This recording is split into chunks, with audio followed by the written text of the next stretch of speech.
Welcome to On the Corner of Main Street, presented by Plaza Hotel and Casino in downtown Las Vegas. Here is Plaza CEO Jonathan Jossel, Gary Vickery, and I'm your host, Lisa Melmed.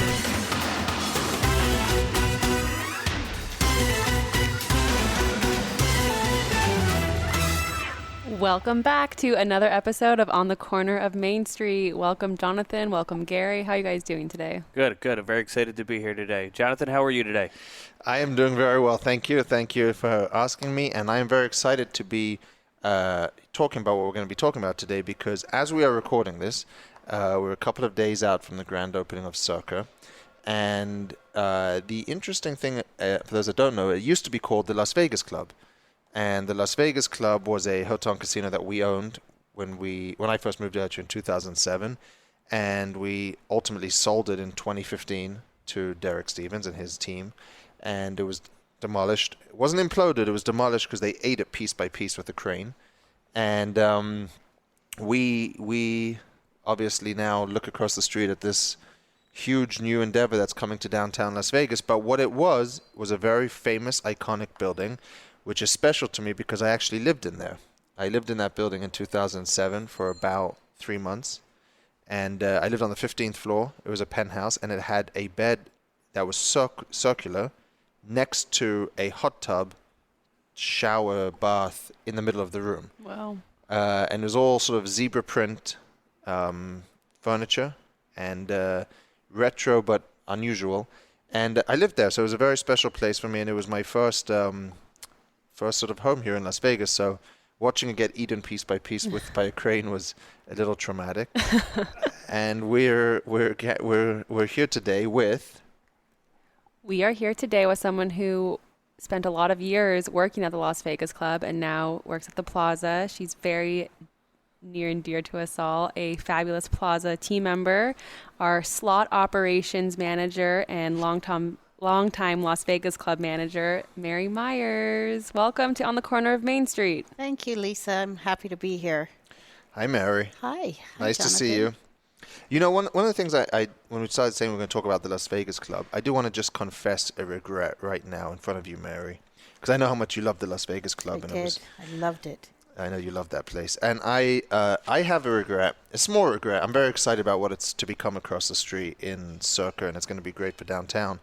I have a regret that I didn't know what I know now when I got my gaming license, and prior to that when we had the Las Vegas Club, because I think we could have done something pretty special with it ourselves. And the building was a good building. The brand was a great brand.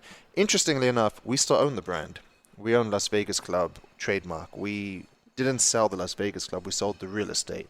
So we own Las Vegas Club. We could one day build a Las Vegas Club. We could one day reuse that brand in anything we wanted to do, whether here at the Plaza or somewhere else downtown.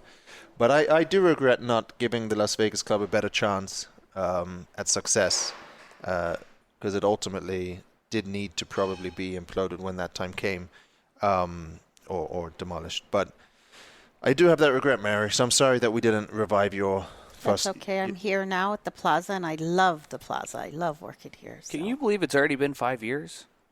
Amazing. Since everything happened, you know? And now to see it go from a giant structure all the way down to a giant hole in the ground, all the way back up again in 5 years is pretty impressive. They started their demolition in 2017. Was that... Well, we sold in October of 2015. Yeah. And then it stayed there for a while. Remember, we wrapped the windows right before we shut the doors. But no, I remember the closing night. I remember the night we shut it down. We had to give away all the progressives. And Mary was in the casino. What do you mean you had to give away all the progressives? So all the progressives on the machines that were still there either had to come over to the Plaza or be won on that night. So we put them all out on the floor, and then people that won them, and the ones that weren't won, there was one for $84,000, the Humpback Keno games. Yes, I think it got up to 96. Oh, wow, yeah. Yeah, you would know. You probably watched it going up every day. This begs the question then, did you loosen the slots that night? The Las Vegas Club slots were already pretty loose. Yeah, they were. They didn't need much loosening. They did. They were. Yeah, so it was end of August that we shut it down, and officially was sold in October. So I don't know when the demolition started, though, exactly. 2017, according to Wikipedia. I went in there after they closed down, and it was just it was sad. You looked around, everything was torn down and empty. And What were you doing in there? we went over to get things for the slot department, bring them over to the plaza. That's right. Yeah, Yes, we we were had still we had a moving deal things to do that. I mean, there's that picture of you as well, Jonathan, sitting in the craps table on the night it closed. Yes, I do remember that. And fans of the Las Vegas Club were asking me if they could take like posters home with them and slot toppers home with them.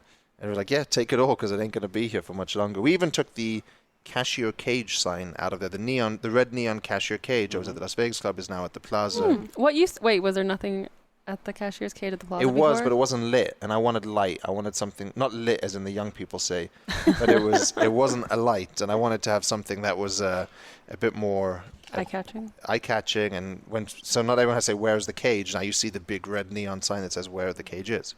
Yeah, And I it remember worked. that. What Yes. else came over from the Las Vegas Club besides the machines and the... Mary. Mary? I came over here, and actually most of our slot department is from the Las Vegas Club. So actually, when the Las Vegas Club closed, we had a small team still there because the rooms were already shut down, and all we had really was the casino, the bars, and the security department, obviously, and the engineering. Now, the non-union positions, which were security and slots The cage. and the cage, I made a promise, not knowing that I could actually fulfill it, that they would all come over to the plaza. The union positions we couldn't do because of the seniority and other requirements, but the non-union positions, every single person from security, slots, and the cage was offered a position at the plaza, and they all came. And Yes. and in my mind, I was like, oh my god, I don't know what I'm doing. We're gonna have all this additional labor here at the plaza. But I knew that in people like Mary and Ratana and Arasa and Amanda, who am I missing? Melissa. Yeah, I knew John, that we yes. had. Was John over there as well? John was there before I was, yeah. Oh, we should have had John on the podcast. Should have. That would have been a good one. I knew that they had knowledge and customer relationships that, frankly, were more important than any expense. And they were people that loved the building, they loved the property, they loved downtown, they loved the company, and they were willing to They were very loyal. be loyal and work very Yes. hard with us. And Mary and her team have embodied that as they've come over to the plaza. And if I attribute a big portion of our success in slots in the casino since the Las Vegas Club closed, one of the big things was bringing over that team because they had the relationships. And we did bring over some of the coin games, Yes, which in are no the longer beginning. here. They're no longer here. But it brought over the customers. It did bring the customers It with brought them all over here, and so that was nice. Yeah, so Well, there was a time where you were working at both properties, right? I mean, you were in a unique position where you would go back and forth across the street in order to take care of different tasks. Right. We would come over to pay jackpots, or the management team would come over. Or there was a time even when the ambassadors were working both properties. And nobody was really too happy about it because it seemed like they were two different ideas on how customer service was. But eventually it all came about, and yeah, I remember walking across in the rain. Thanks, Jonathan. to do what? To go to the machines to help with on the floor. I don't think you were here yet. You were working for Tamaris. Oh. You were invisible. Got it. Yeah. So how did you end up working at the Las Vegas Club? Where are you from, Mary? I'm from Hawaii, and my auntie used to play as she was a pretty high roller there at the Vegas Club. And she introduced me to Steve Lehman, who offered me a job on 10/10/96, which was just the other day. I made 24 years with the company. Wow. Yeah, actually, one of our customers, Sue, she called to congratulate me on another year, and yeah, she remembered. Uh-oh. She did, yeah. So that was nice. That's great. Well, that speaks to your relationships. And it was the first job I applied for, and I got, and I stayed there. It was very interesting. They had What year did you start there? 1996. Give us an idea. I came in 2007, so that's 11 years earlier. What was the Las Vegas Club like back then? Well, it was crazy. I had never seen anything like it, being from Hawaii. And, I mean, they were smoking in the cage while you worked and in the pit. And Wow. we had a shift manager. His name was Mr. Grant, and he wore jeans and he had a big belt buckle. And he would stand at the end of the machines, and he would smoke and drink his coffee every night. He was just the coolest thing ever. So I just thought, this is crazy that people are drinking. the dealers from the Binions, they used to come over on their break and go to the bar, which was in the back. It was called Casey's Bar, and have shots and drinks before going back to work across the Wow. street. I had never seen anything like it, but So when I got there was the Great Moments room downstairs. yes, But the restaurant upstairs was closed. that was the dugout. Before that, previously, the dugout was downstairs, right across from where they had moved the Players Club to. And we would eat in there. That was the helps, also part of the helps hall. So we would go in there to eat with the guests in this restaurant, and Jackie Gahn would be in there eating. He always ate wherever our helps hall moved to. He would come and eat. So I thought that was Hold on. And then what was the boxing ring upstairs? that was also changed to the dugout later. So there Before was, that, it was right downstairs where they had that little restaurant, the little snack bar yeah. where the bats were.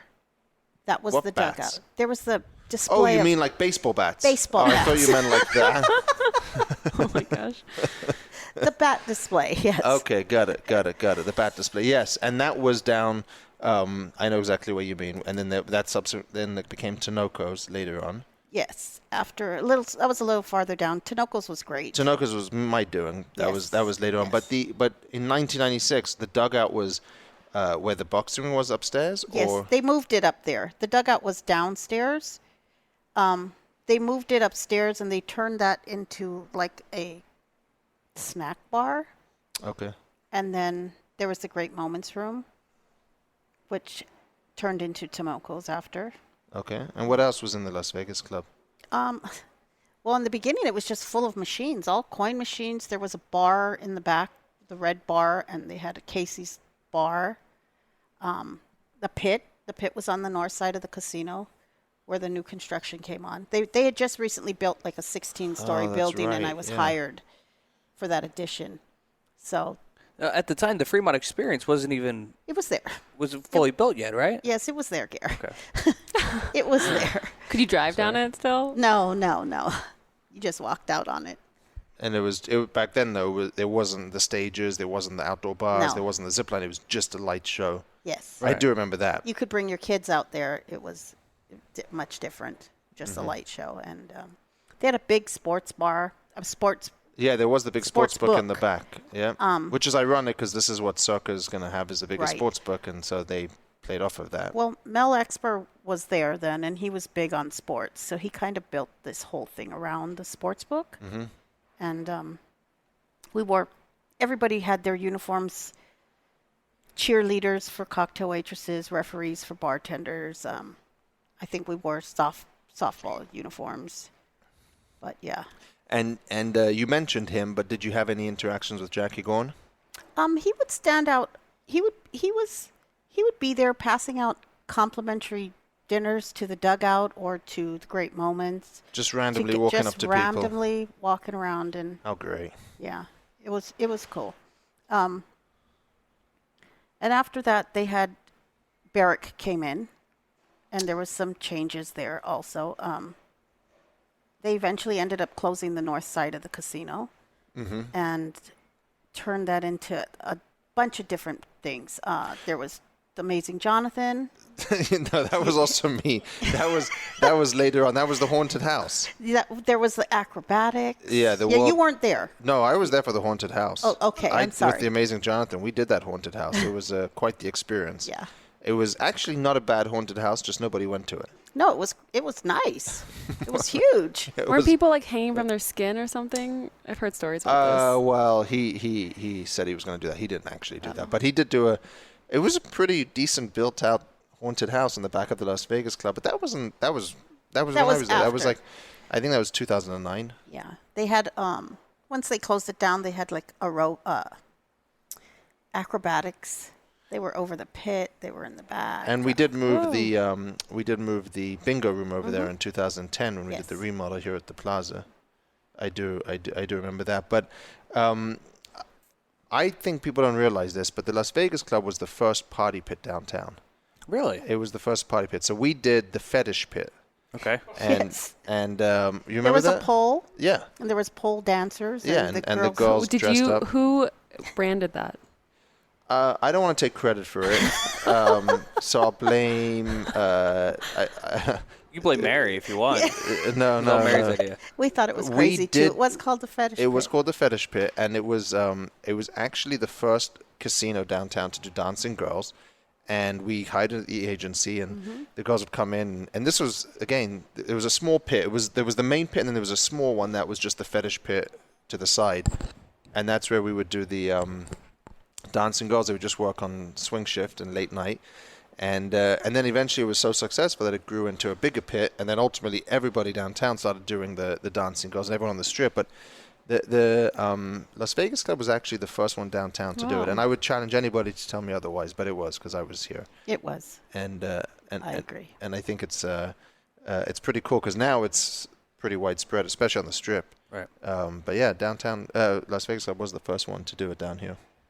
Did any celebrities ever come into the Las Vegas Club? Well, we used to see Martin Sheen. He would come in every once in a while. I seen Pauly Shore, and we had Egg McMahon, and he was promoting some of our casino events. So yeah, We there was a few. we did work on rebranding the Las Vegas Club at one time to Slash's Vegas Club, and that was with Slash from Guns N' Roses. Really? I yeah. didn't know that. And Slash came down here, and we had dinner in Firefly, which was what Oscars used to be. And then we were talking about doing the whole thing, and we had like Welcome to the Jungle pit. We had the each of the restaurants would be named after. It's kind of what Margaritaville for Jimmy Buffett is. Yeah. We were going to do that with Slash at the Las Vegas Club. Oh, I didn't know that. No, Yeah, well, no. it didn't proceed. I think the issue just came down to whether we felt like that was the right brand long term to align the place with, and it would have needed a big remodel, which is what the plan was at that time to do that. But that was probably our biggest idea that we had for the Las Vegas Club, was to partner with Slash and rebrand the whole place at the time. Wow. Do you remember the first time you met Jonathan? I was introduced to him by my cousin. She worked in Tinoco's, and he would come in there. He was a young, handsome, quiet guy. I just knew he worked for Tamara's for a while, until he, of course, had that famous time where you pulled the plug. Do you remember that? I pulled the plug on the music. Yes, and the ceiling fell, and We talked I about was that there. in a few other episodes, I right? was there. You were there? I was What's there. your side of the story, Mary? What happened? Well, it was loud.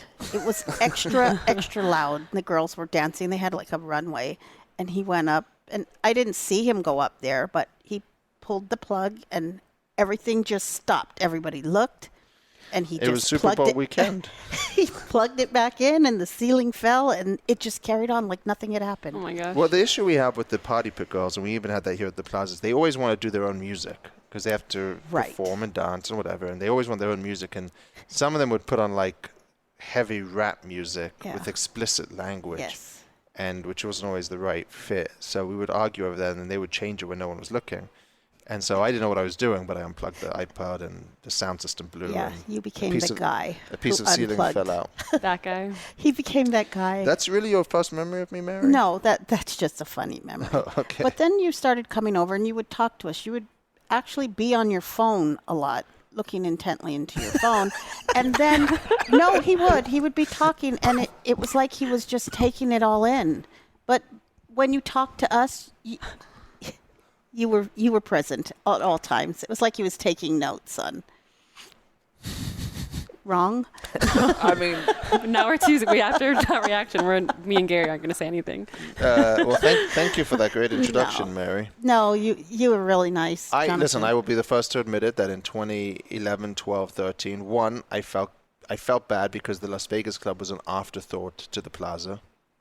I didn't get the same attention the Plaza did. The Plaza was always the real first opportunity, the golden opportunity, so to speak. And Las Vegas Club was always neglected. And I felt bad for people like yourself that had dedicated their career to that place, and it wasn't getting the help it needed. In fact, if anything, it was getting worse. I mean, we were putting gift shops in the front. We were closing down more restaurants. We closed down the rooms. We put the barricades to the back section. It was just getting less and less and less. And I'm amazed, frankly, that you even talked to me and stuck through it. Towards the end, you were talking to us much more often, asking us our opinion on certain things. And I remember you promising that things are going to change, and we're all going to be a part of it, so don't be worried. And you told us each individually, personally, that he was going to bring us all here, and we were all kind of just scared and happy, and there were so many different emotions. And we came over here, and we were just like, okay, now here's a new beginning, you know.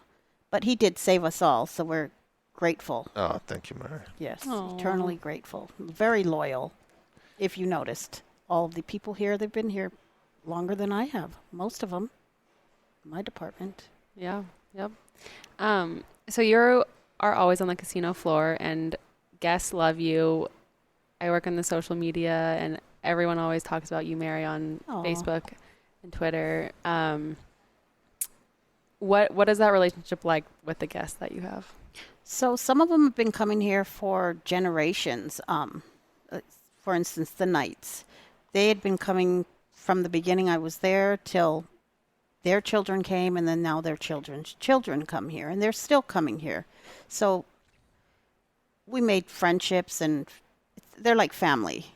So it's not just them. There's a lot of Mike and Gina. I mean, I knew them before they were married. They were wearing braces. They were just kids, you know. So Well, yeah.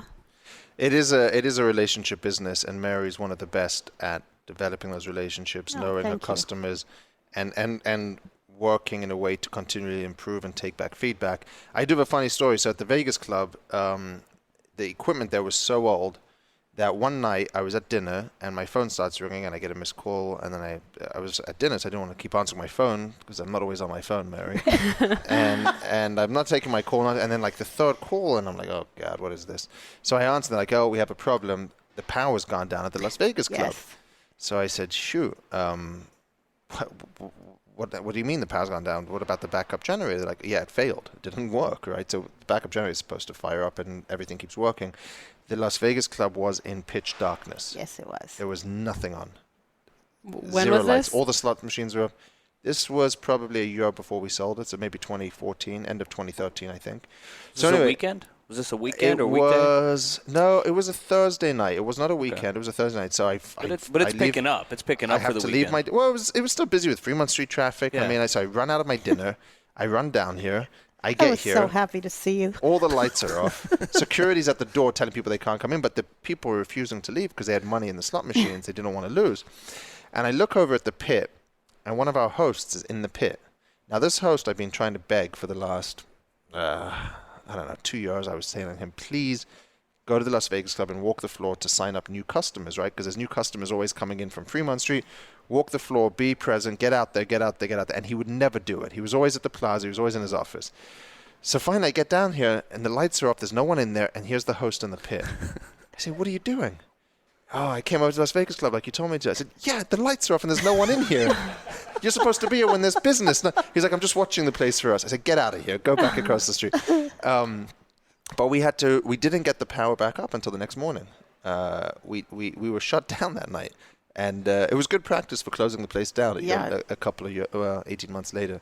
But we did have to pay out everyone on the machines and get all the information. It was something I had never experienced before, that's for sure. Well, I never did either. Mary, how does that happen? What do you do in that type of situation? Just running the slot floor and then everything stops? Well, we closed up all our money, went and helped the cage close their sections down. Everybody was escorted out except those who wouldn't leave. They had money in the machines. You also had to have a flashlight because you couldn't see. It was pitch black. It was pitch black. You couldn't see anything. So it caused a little bit of excitement, I guess, for us. We weren't used to things like that, but we worked through it. Jonathan came down. I was one of those who called. So yeah. He came down and.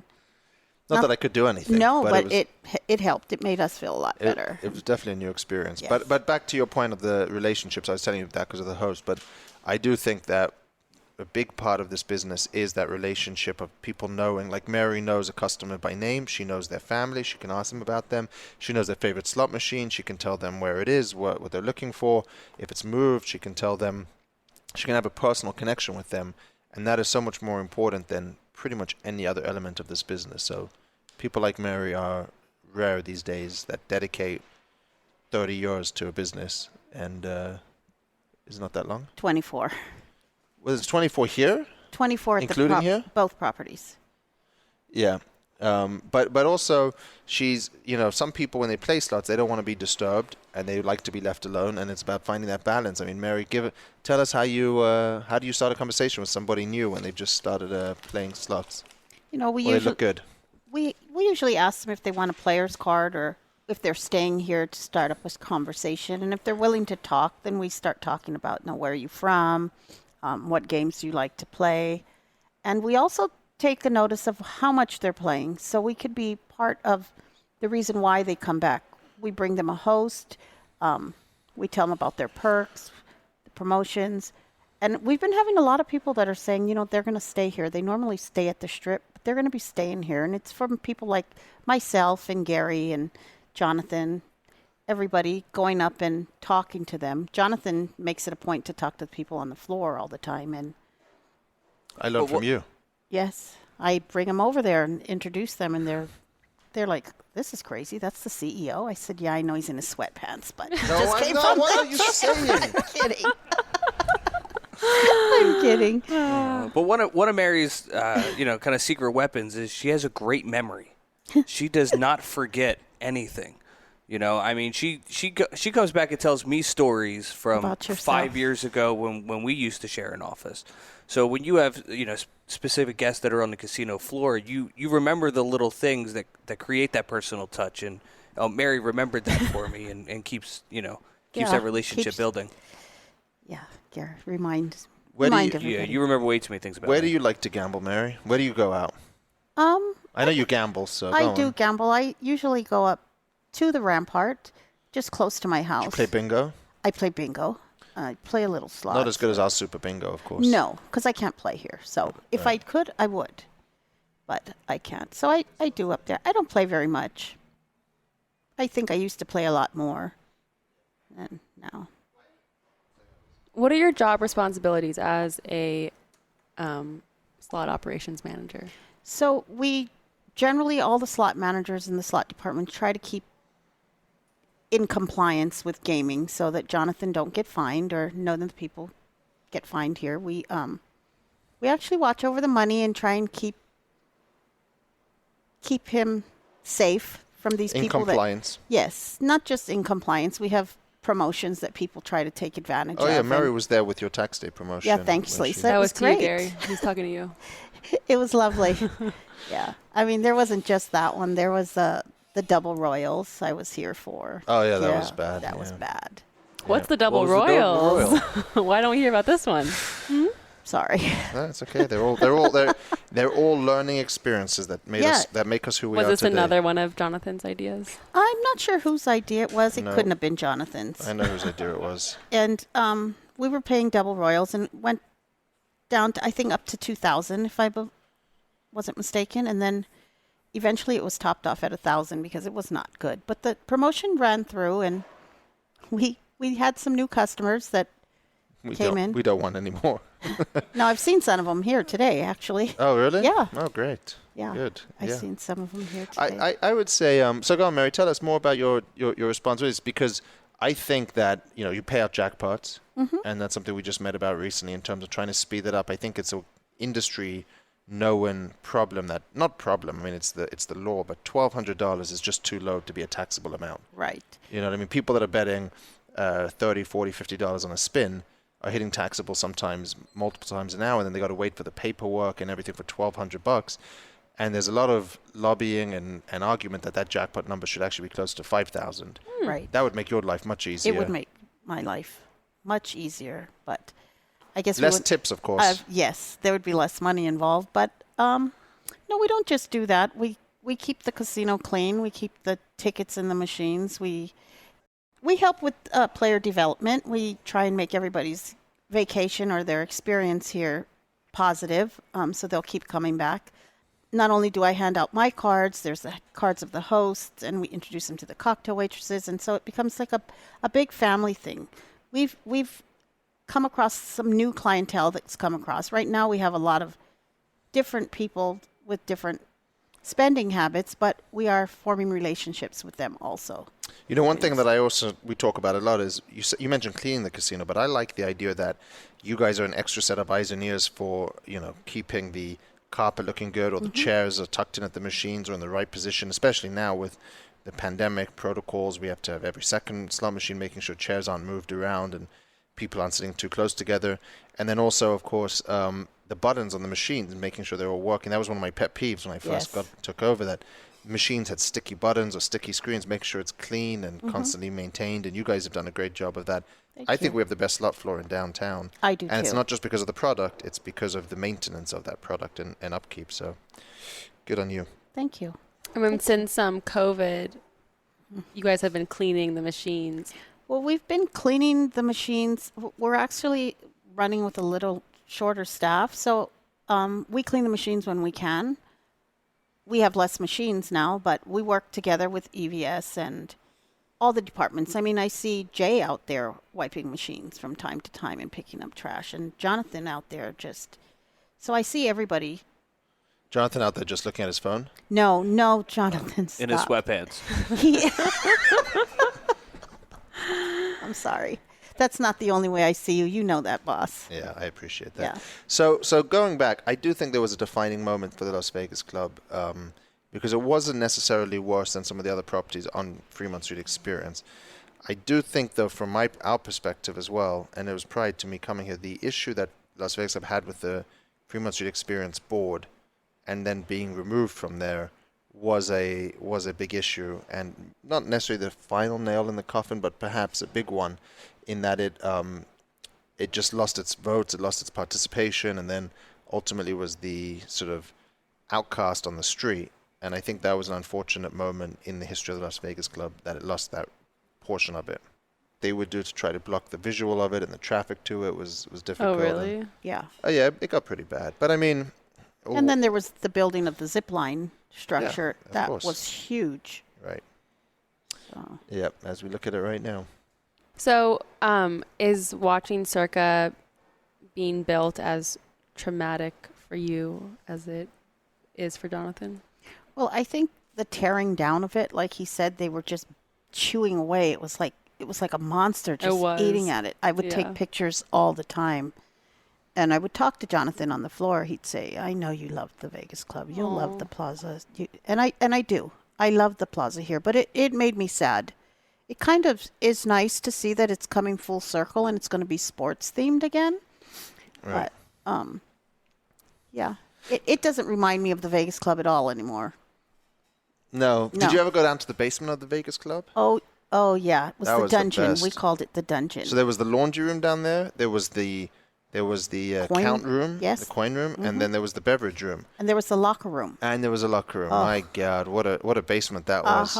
Both sides. I would have loved to have done a secret bar down there one day.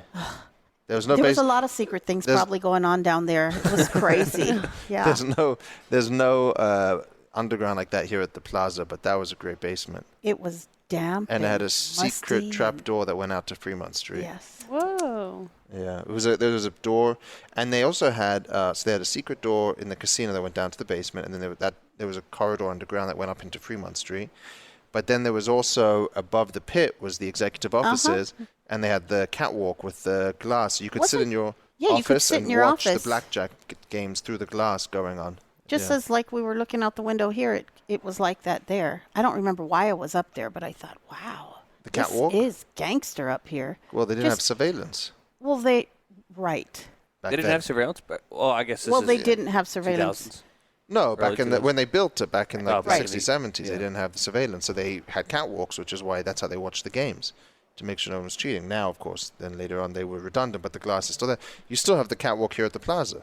You can still go into the eye and walk above the blackjack tables and see through the glass of people still playing. Yeah. Pretty cool. Yes, very cool. So Lisa, everybody wants to know what happened to the memorabilia from the Las Vegas Club, because I don't remember that we sold it here at the Plaza in a gallery. I still have one item. Did you take any souvenirs out of there? I had a little pack of cards that I still have. And I said I had some chips that you gave me. Oh, yeah? Yeah. If anyone's listening to the podcast, you can email Lisa and get chips, Las Vegas Club chips. We can give away Podcast at plazahotelcasino.com. we can give away chips to anyone that emails and requests. We'll give you a full set of a 1, a 5, a 25, and a 100. I think we have all of those. And anyway, interesting stories was that I was driving down Main Street about a year and a half ago in the Arts District, and I recognized an A. And the A was the A in Las Vegas Club neon logo on our building. And I looked at it, and it was an A, but now it had been used for the word alley. So it was A and then L-L-E-Y as the rest of the word, not in the same font. Fitness, and it's a Pilates studio on Main Street where I now do Pilates once a week. And I went in there and I said to the girl, why do you have this A? And she said, oh, I bought it on eBay. I said, you know what this A is? And she said, yeah, it's an A for my name, Ali. And I said, right, but do you know where this came from? She's like, yeah, I heard it was like an old sign in Vegas. It was the A from Las Vegas Club that was sold on eBay when we when Who it got sold demolished. it? We never removed that sign because it was one of the. So we did give a sign to the Neon Museum, but those individual letters were sold off one by Derek on eBay. They did an auction and they sold them off, and they sold them letter by letter. And the A ended up in downtown Las Vegas crazy. on Cool. the Pilates studio. Where's the L? I want the L. I don't know where that was. Look on eBay. Maybe it's still there. So reading the history of Las Vegas Club and how when it sold to Derek Stevens, there was a few like 8 hours in the middle where they had to open up the closed Las Vegas Club to maintain the gaming license. Mm-hmm. Was that your gaming license? Was that Derek's? How did the gaming license get transferred? How does that work? Well, it was different because we shut it down. So because the deal with Derek was you can keep the Las Vegas Club brand, you can keep all the gaming equipment. The brand? Yeah, Las Vegas Club. thought- We kept the brand. Oh, okay. You can keep the brand, you can keep the equipment, and you can keep the database. We didn't want to give him the database. We didn't want to give him the brand. Right. And all he wanted was the building. So it worked out well for both of us. So the deal was, but he didn't want to deal with closing it down and all the employees and everything else. So the deal was shut it down and give it to me, and it'll be closed. I'll just buy the real estate, and then in due course, I'll apply for the gaming license, which he did, and obviously got approved. So we didn't. The gaming license doesn't go with me. It stays on the real estate. It stays on the property. Does that make sense? So then he was just entitled to apply for that gaming license and got approved. And then I believe it was just a couple of weeks ago he got Circa approved under the gaming license. But he had to have a temporary casino put up for a few hours. Yeah, you have to open 15 machines. I Right. think it's once maybe it's every quarter, or maybe it's twice a year. But there is a specific requirement for that. We used to have to do that at the Nevada Club when we still had that, which was then sold to the Golden Nugget. But I think it was every 6 months that you have to open up 15 machines just to preserve your license. Right. And it has to be open to the public so people could come in and play it in theory. Did you go over there, Mary, and play the 15 slot No. machines? No, I did not. If I recall, they did it like in a trailer because the actual location was being demolished. Oh, really? So it was done back in a trailer, yeah. Yeah. Well, Mary, what are some of your memories of the Las Vegas Club? Do you have any memories that stick out over the years? I have a lot of memories there. I made a lot of friendships and a lot of. It was a fun place to work. I mean, it went from being just so busy that you just ran around and you really didn't even know your name. You were running around so quickly, and it turned into I'm going to call it a ghetto fabulous little life there in the end. Interesting. We would walk around. We would ask people to sign up for cards, and little did I know, a lot of the people I was asking, I would say they're here every night. They were probably working, you know. We were next to Glitter Gulch, which I remember they had an alley that the paddy wagon would pull up to, and there would be arrests, and it was crazy. A lot of those ladies were good gamblers, though. They were very good gamblers. Don't- Yeah, don't. got them all signed up for you, Jonathan. Do you have any plans to retire? Oh, well, Wow. I keep telling Jonathan, well, eventually I'll retire. And he said, no, you're not retiring. So I said, well, I'll work till I'm 134 and then that's it. I'm not giving another year. I don't want people like Mary to retire because there's not many like her, and they don't come like that anymore. The young generation isn't as loyal and dedicated to individual places, although you two are an exception to that. And it's tough to recreate that loyalty and that familiarity. And I feel strongly that when somebody comes here, I don't want them to have to meet somebody new each time. Right. I want them to know Mary. I want them to know Gary at the front desk. I want them to see you and say, "Oh, I know you," and you can rekindle your conversation. I think that's an important part of our business. And so when people like Mary start talking about retirement, I get very upset and say no. He says, no, I can't do Although it. I do like that we have your niece here, and I have she's two of my family members that work here. both and of them in bingo. They both of them, and they love it here as well. Yeah. So it's kind of, I mean, why would you bring your family unless it was a terrific place to work at? They love it here also. And I think we're very happy. I think the Las Vegas Club closing was a blessing for the Plaza in many ways, because it allowed us as a management company to focus on one place. It allowed us to move our database just to the Plaza instead of spreading it over the two places. It allowed us to bring over the games over there. I didn't know much about slots at the time. I've learned that over the last 5 years. But at the time, the slot product at the Las Vegas Club was terrible, with the exception of the coin games that did well, but that wasn't enough. And now, of course, knowing what I know, I think we could have done a better job with that. But closing it down was really a turning point for the Plaza. And if you look at the history of the Plaza's performance since I've taken over, that was a moment in which we've started to see the improvements. And I think a lot of that is bringing over people like Mary and the team, bringing over that database, bringing over that slot product, the coin games, which really gave us a lot more to focus on here at the Plaza. And it's been beneficial to us. And now with the opening across the street, I think it'll be even more beneficial to us. I do too. I think it'll the help future's the bright. growth. The future's bright. The future's neon. We're excited to see what Circa has to offer. Yeah. I did see this morning the light bulbs at Circa. So I think you told me, Gary, they copied us. And I was like, nah, they just got the light bulbs on the side of the building. But I did see in their porte-cochere they have the light bulbs like we have under the dome, which looks very good. And imitation is the highest form of flattery. Yeah. Well, Mary, thank you so much for joining us on the corner of Main Street. Feel free to look for Mary next time you're here at the Plaza on the casino floor. I'm sure she'll be there. Thank you. It's been my pleasure. Thank you for having me. Thank you, Mary. Thank you. We'll be back again soon. But in the meantime, follow us on social. On Twitter and Instagram, it's at Plaza Pod. And on Facebook, find us at Plaza Podcast. Or go right to the top and tweet Jonathan at Jonathan Jossel. We'll see you next time from right here on the corner of Main Street.